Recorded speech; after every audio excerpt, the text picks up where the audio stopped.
بسم اللہ اللہم صلی علی محمد وآل محمد۔ السلام علیکم فرینڈ، کیسے ہیں آپ؟ امید کرتا ہوں آپ سب خیریت سے ہوں گے۔ آج میں آپ کے ساتھ ایک بہن کی سٹوری شیئر کر رہا ہوں، جس سے سن کر آپ کو پتہ چلے گا کہ یہ علم واقعی دوسروں کی کیسے مدد کرتا ہے۔ میرے پاس ایک آنٹی آئے، انہوں نے کہا کہ مجھے کسی سے پتہ چلا کہ آپ حساب لگا کے بتا دیتے ہیں کہ یہ رشتہ بہتر رہے گا یا نہیں۔ انہوں نے مجھے بتایا کہ 2.5 سال ہو گئے ہیں میں نے اپنی بیٹی کا رشتہ کیا ہوا ہے۔ 6 مہینے بعد میں نے انہیں کہا کہ ہم نکاح کر لیتے ہیں، مگر انہوں نے مجھے کہا کہ ابھی ہم سال بعد کریں گے۔ سال کا کہہ کے انہوں نے 2 سال گزار دیے۔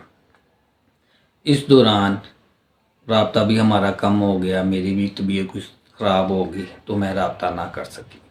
اب اچانک 2.5 سال بعد وہ کہتے ہیں کہ ہمیں نکاح دے دو۔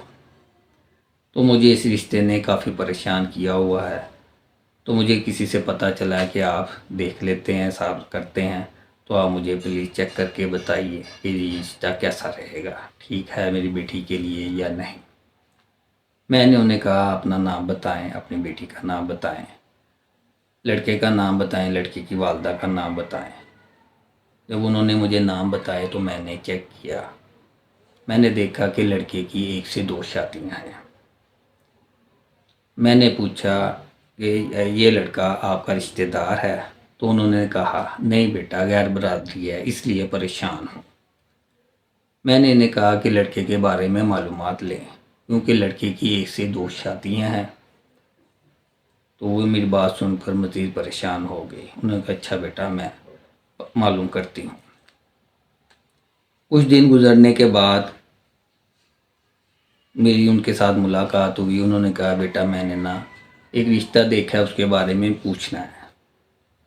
میں نے ان سے کہا تو وہ پہلے رشتہ جو کیا ہوا تھا اس کا کیا بنا؟ تو انہوں نے کہا کہ بیٹا مجھے پتہ چلا تھا اس لڑکے نے پہلے ہی شادی کی ہوئی اور اس کی ایک بیٹی بھی ہے، میں نے ان کو انکار کر دیا ہے۔ میں کہا ٹھیک ہو گیا۔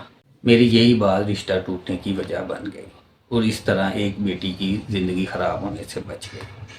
اور ویڈیو آپ کو پسند آئی سبسکرائب لازمی کیجئے گا، دوسروں کے ساتھ بھی شیئر کیجئے گا، تاکہ لوگوں کو پتہ چلے کہ ایسے بھی لوگ جھوٹ بول کے رشتے کرتے ہیں، ایسے فراڈیوں سے بچیں۔ اب تک کے لیے اتنا ہی، اب میں آپ سے اجازت چاہتا ہوں۔ اللہ حافظ۔